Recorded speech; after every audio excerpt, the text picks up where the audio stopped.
Tes. Halo teman-teman di sana udah denger?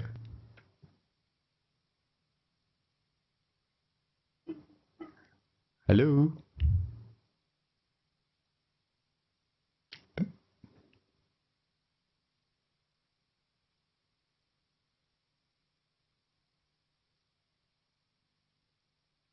Teman-teman yang di Jakarta ya? Ya, udah denger belum? Kita udah connect belum? Teman Jakarta kok nggak jawab sih? Halo? Kita udah connect belum?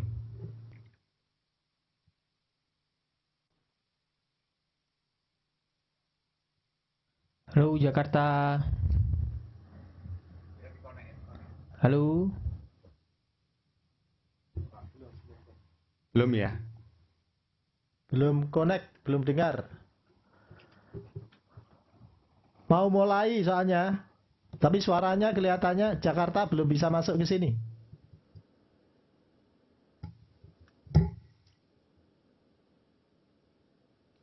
Kalau gambar udah? Oke. Mereka dengar kelihatannya. Dengar nggak? Dian dengar? Ya, ya. Bisa dengar? Oke, sudah. Oke. Oke, selamat sore. Kita ketemu lagi, saya Indra Guna. Nggak tahu, yang penting suaranya kedengeran deh. Orangnya nggak perlu. Iya, hari ini saya akan memberikan menu planning ya, well balanced diet. Jadi kita ke arah praktikal sekarang, lebih banyak ke arah praktikal, tapi kita coba mulai dengan prinsip-prinsipnya dulu, konsep-konsepnya dulu, nanti baru kita ke arah praktikal.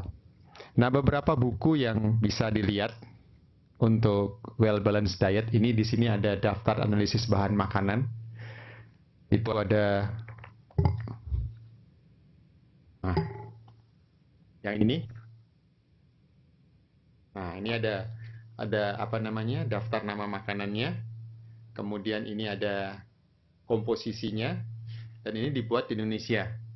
Sudah ada yang terbaru, dan itu buatan tahun 2002, tapi tidak banyak perubahan. Nah, cuma buku ini digunakan di Indonesia agak sedikit susah, karena kita makannya bukan makan ayam, makan daging sapi, tapi kita makan gulai kambing. Ya, kita makan tidak seperti mereka yang makan daging 1 ons dipotong. Kalau kita makan sate, nah, sehingga susah ngitungnya. Apalagi kemudian sayurnya gado-gado. Memang sudah di beberapa buku atau beberapa program analisis. Nanti saya akan tunjukkan juga, ada program analisis di sini. Ada, mana dia? Saya kok nggak ada. Itu ada kita sebut dengan program NutriClean. NutriClean itu yang menghitung komposisi makanan. Di situ ada bakso, ada gado-gado, tapi tidak bisa istilahnya menggambarkan semua makanan yang ada di Indonesia. Ya, karena begitu banyak variasi makanan kita, susah untuk membuat analisisnya. Termasuk juga kita nanti akan membuat menu, itu juga tidak gampang. Kenapa? Karena itu tadi, campurannya terlalu banyak kita. Yang namanya balance tuh yang seperti apa jadinya. Jadi yang kita pakaikan, nah konsepnya kira-kira segitulah gitu ya. Nah, memang ini ahlinya dietitian sebetulnya, tapi kalau saya baca dietitian, kalau dia membuatkan pola itu, saya juga susah untuk mengerjakannya. Minyak 2 sendok makan gitu ya. Gimana caranya menggunakan minyak 2 sendok makan? Nasi masih mungkin ya. Sayur apa? Macam-macam kesulitannya. Oke, kita mulai dulu.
Masuk sininya.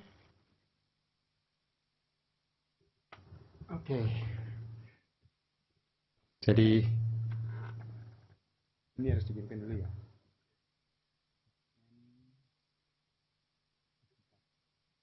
Oh ya, 3.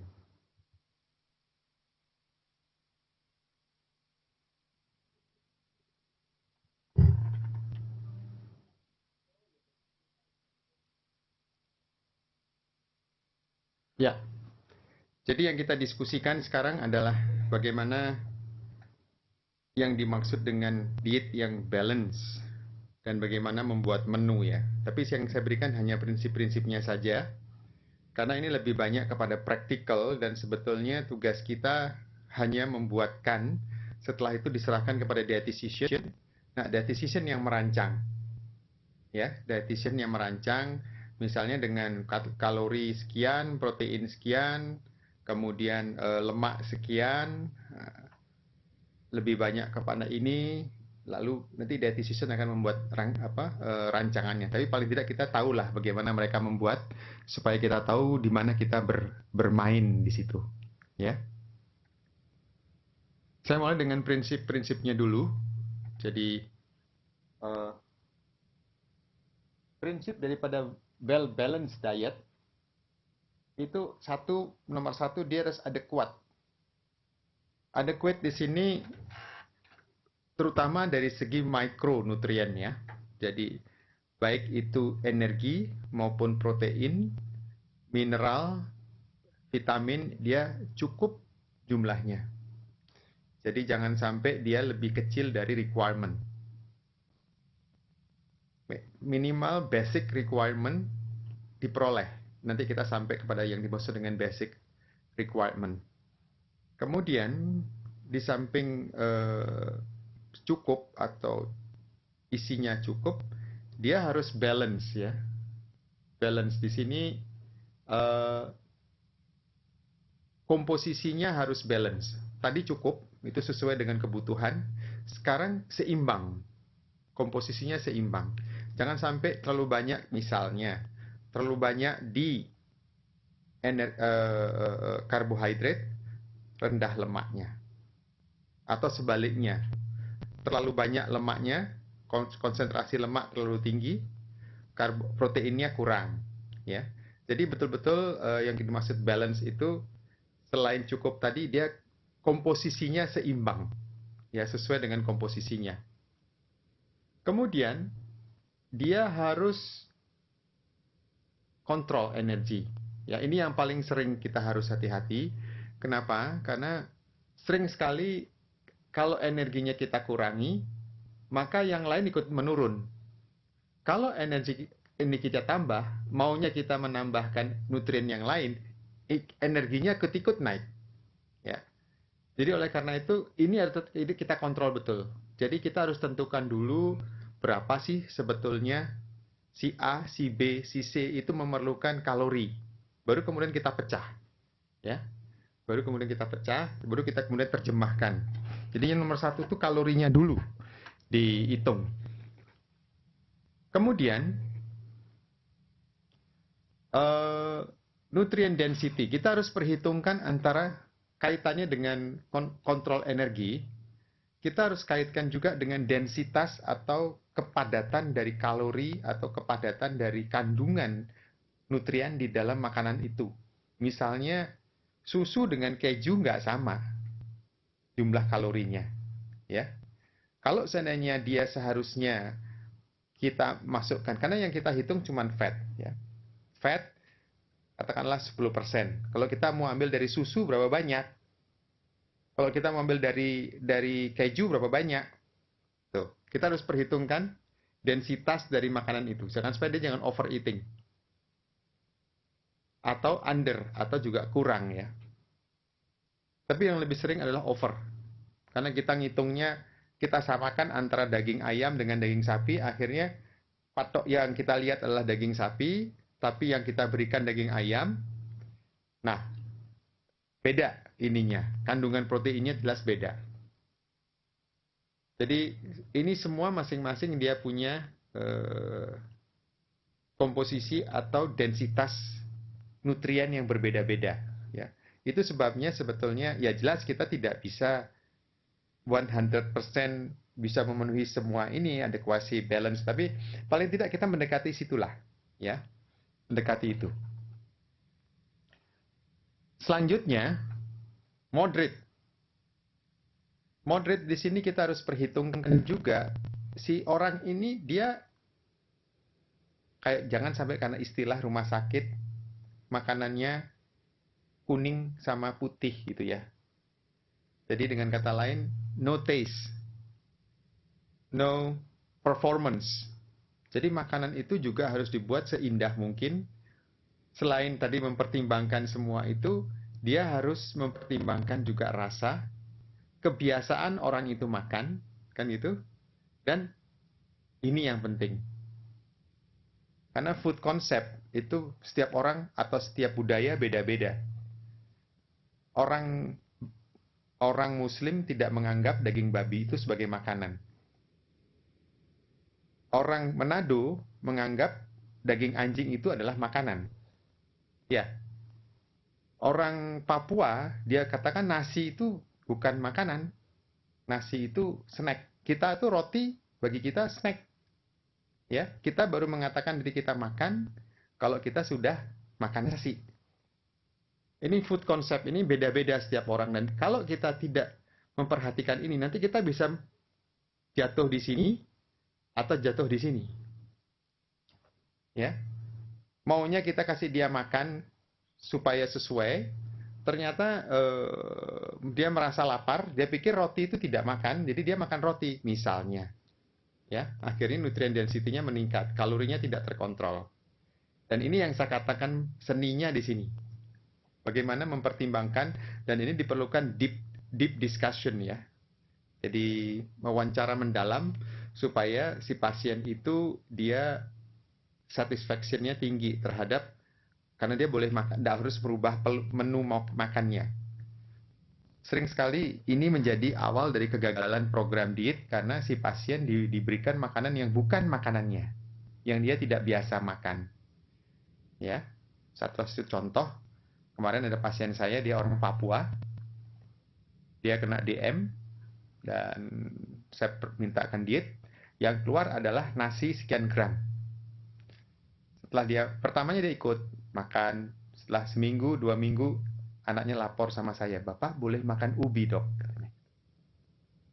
"Loh kenapa?" "Iya, Bapak bosan makan nasi, Bapak sudah rindu sama ubi," katanya. Karena makanan pokok di sana ubi. Akhirnya dihitung ulang, dihitung balik. Berapa ubi kalau diganti dengan ubi? Ya, sehingga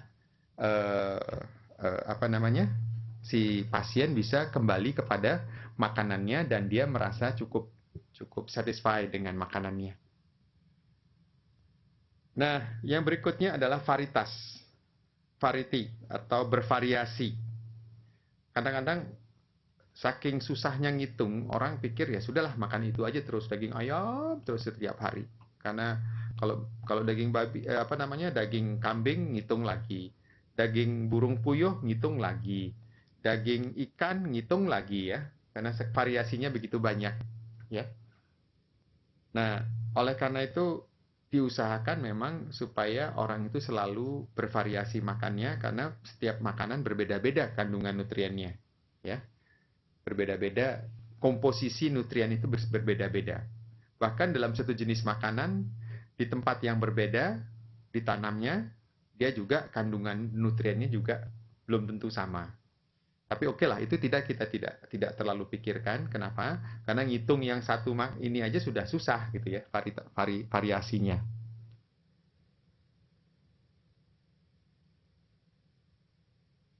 Nah, ini guideline yang berlaku di Amerika dan yang berlaku di Indonesia. Indonesia punya food guideline yang namanya menu seimbang. 13 pesan dasar ya. 13 pesan dasar menu seimbang. Ini isinya. Kalau di Amerika Serikat ada berapa? Ada 1, 2, 3, 4, 5, 6, 7, 9. Kita punya 13 pesan ya. Yang pertama, komposisi makanan. itu nomor 1, sama, adequate nutrients within energy need. Ini komposisi makanan itu sama ini isinya, ya. Yang kedua ini weight management sama. Nah, kemudian ada carbohydrate requirements, ini sama, ya, ada karbohidrat. Kemudian fat sama, kebutuhan fat, ya. Nah, di sini kita mulai beda. Yang komposisi makanan seimbang kita tambahkan yodium, garam beriodium di sini. Jadi di sini garam beriodium itu mutlak. Amerika enggak, kenapa? Nggak tahu. Mungkin karena dia gaki bukan masalah di situ. Sedangkan kita gaki masih merupakan masalah besar yang tak pernah tertanggulangi. Kenapa? Karena selalu saja berubah-ubah tempatnya. Sekarang ini, kita kan pakai gondok ya. Tempat ini dulu dikatakan defisiensi yodium berat. Kecamatan A. Gitu. 5 tahun kemudian ini sudah jadi sedang atau ringan, tapi pindah ke kecamatan lain. Kantongnya pindah. Tidak selamanya tetap. Maksud saya, apakah karena memang di Amerika semua garam itu sudah pasti ada kadar yodiumnya standar, sedangkan kita kadang-kadang tidak, atau itu penyebabnya? Bisa juga yang kedua itu tadi. Yeah. Jadi karena mungkin di Amerika tidak memproduksi garam beriodium, atau dia sudah punya law enforcement bahwa semua garam yang beredar itu harus beriodium, itu salah satu kemungkinannya. Sedangkan kita masih banyak itu garam non beriodium itu beredar. Itu sebabnya kita buatkan ini aturannya, pakai garam beriodium, ya. Nah, dia tidak mengatakan garam beriodium, tapi menggunakan garam, aturan menggunakan garam itu, aturan menggunakan garam yang muncul dia. Nah, kemudian, di sini ibu hamil tidak masuk, ya. Di Amerika ibu hamil tidak dimasukkan, kita masukkan.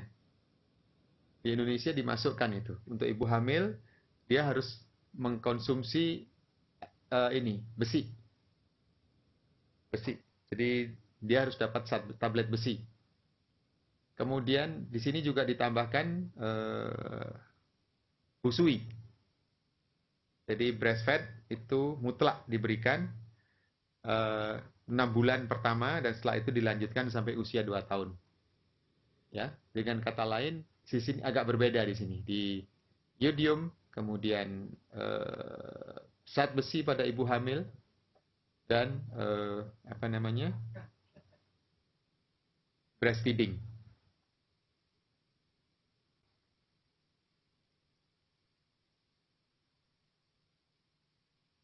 Kemudian di Amerika dia alcoholic beverage, ya.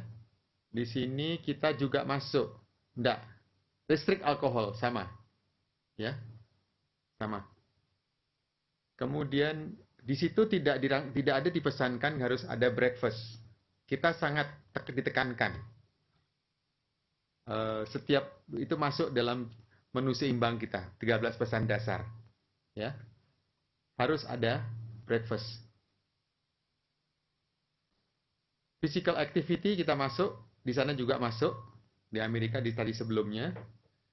Kemudian food safety sama, food safety, ya, food safety. Jadi bagaimana menjaga keamanan pangan dalam rumah. Ditutup makanannya, masuk, menghindari dari lalat dan segala macam, itu masuk dalam menu seimbang kita, dietary guidelines. Kemudian di sini ada labeling, food label.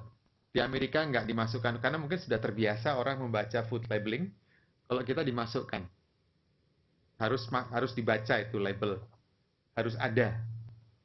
Misalnya kadar karbohidratnya berapa dan segala macam itu harus ada, dan kapan expirednya.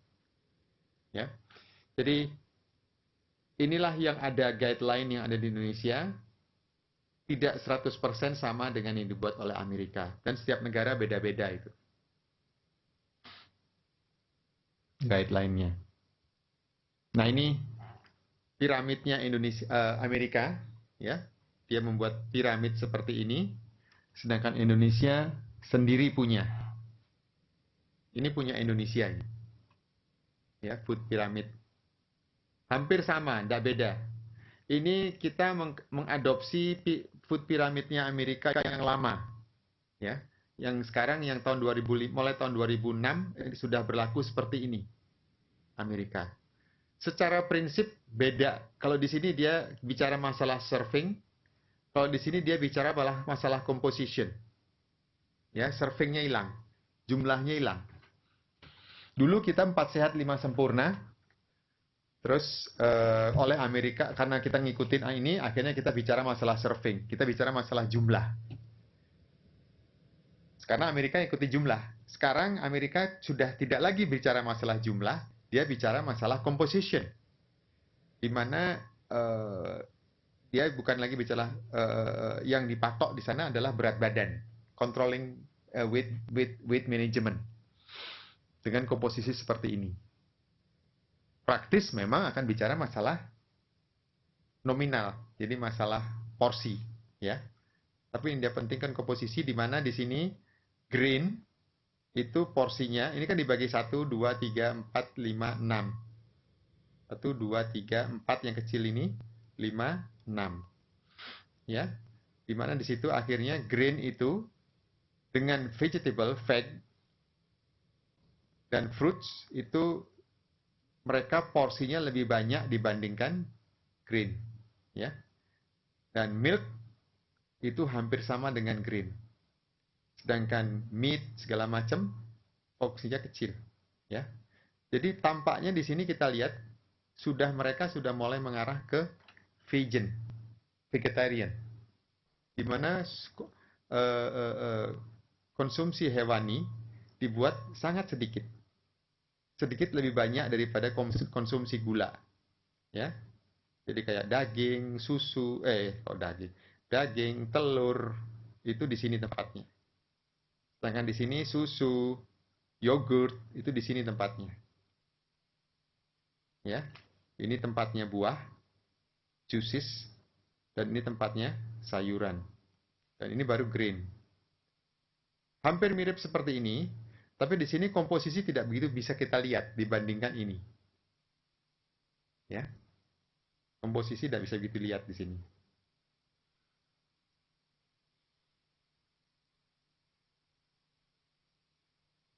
Bagaimana sekarang menghitung energi? Saya berorientasi kepada menghitung energi yang orang dewasa, ya, di mana faktor pertumbuhan tidak dimasukkan di sini. Jadi ini rumus ini basic.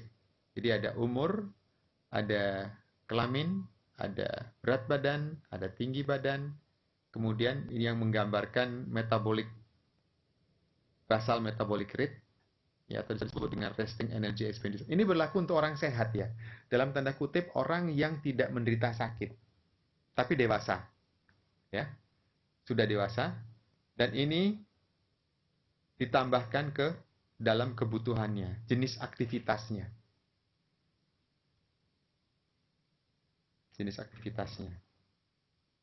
Nah, formulanya seperti ini, ya. Di sini ada body weight, ada tinggi badan, ada umur, ya.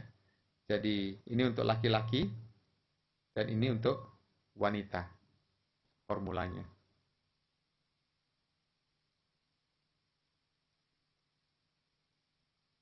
Jadi caranya menghitung tinggal ngitung aja. Nah, yang dimaksud body weight tentu body weight yang kita harapkan, bukan body weight-nya dia, ya. Tentu yang body weight yang kita harapkan, apakah itu berat badan ideal, apakah itu berat badan seharusnya, terserah. Kita yang menentukan body weight-nya. Orang ini kita masukkan body weight-nya berapa. Tinggi tidak berubah, kan? Tinggi tidak berubah. Dan umur juga tidak berubah. Sesuai dengan umurnya. Dan ini berlaku hanya untuk orang dewasa, ya. Bukan hamil. Orang dewasa tidak hamil. Untuk wanita.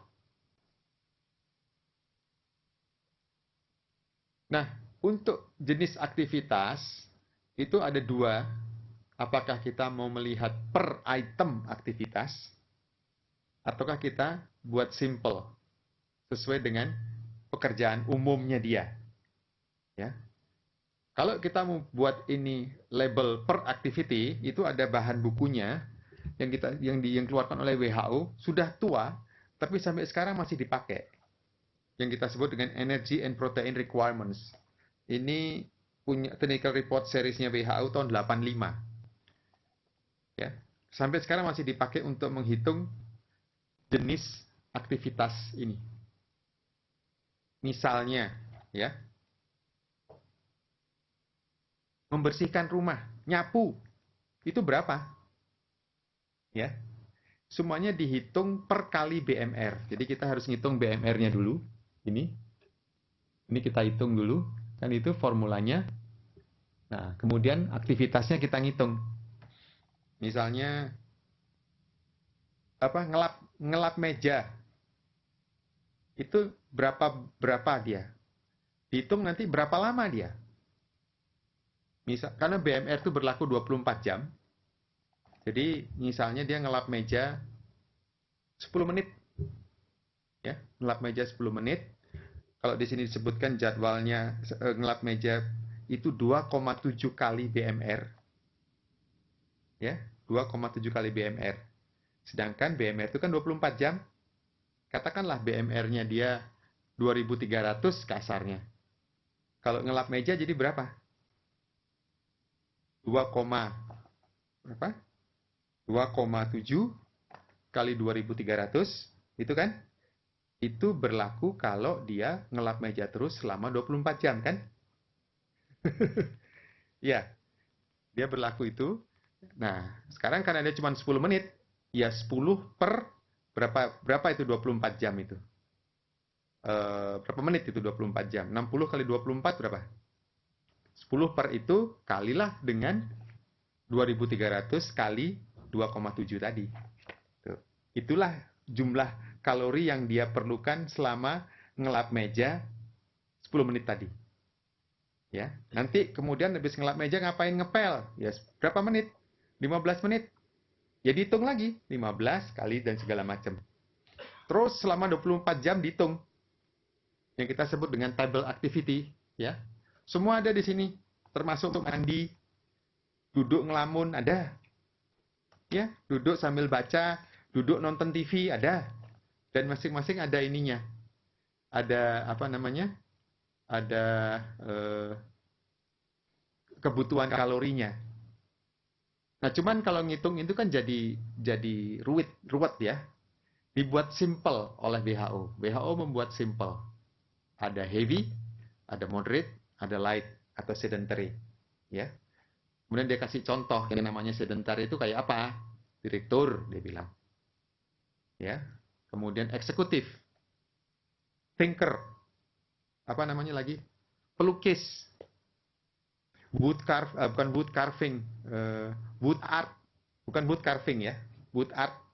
Jadi orang yang ngukir itu termasuk sedentary. Kemudian yang moderate, moderate itu penyanyi disebutkan di situ. Perawat, dokter, itu termasuk moderate. Guru, ini yang paling luas ini. Moderate ini paling banyak, panjang ini daftarnya. Iya, kira-kira.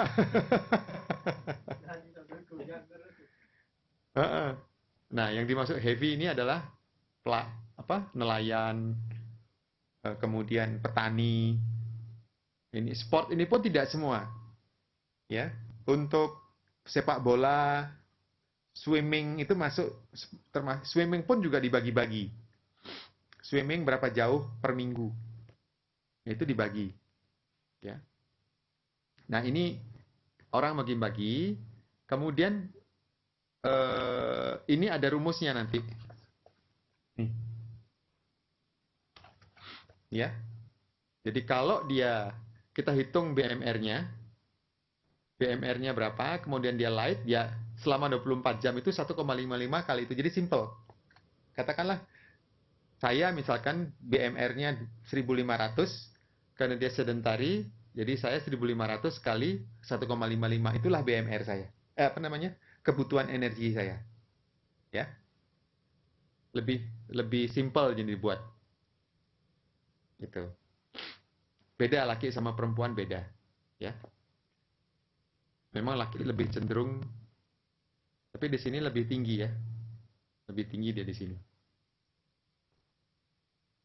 Nah, tapi kemudian disederhanakan lagi untuk di atas 50 tahun apapun pekerjaannya, dia maksimum 2.300 kalori. Sedangkan untuk wanita itu 1.900. Jadi itu sudah dibuat patokan kesepakatan di anti-aging bahwa di atas 50 tahun maksimum energi requirements-nya 2.300. Mungkin karena sak tinggi-tingginya petani nggak akan mungkin lebih tinggi dari 2.300 dia makan. Dia bekerja dibandingkan dia umur 30 atau 40 tahun. Ketika dia berusaha di atas 50 tahun. Masuk akal.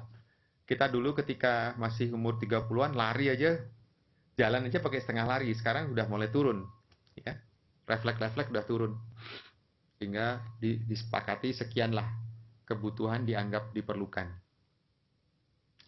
Nah, ini sebagai dasar dari pertimbangan menentukan balance itu. Ini kan ada kuasinya sekarang, kan gitu? Ada kuasi. Kemudian ini mulai dihitung. Karbohidrat berapa? Oh, karbohidrat berapa persen? Nah, ada orang menghitung karbohidrat itu dari ada 50%. Rata-rata 50% karbohidrat.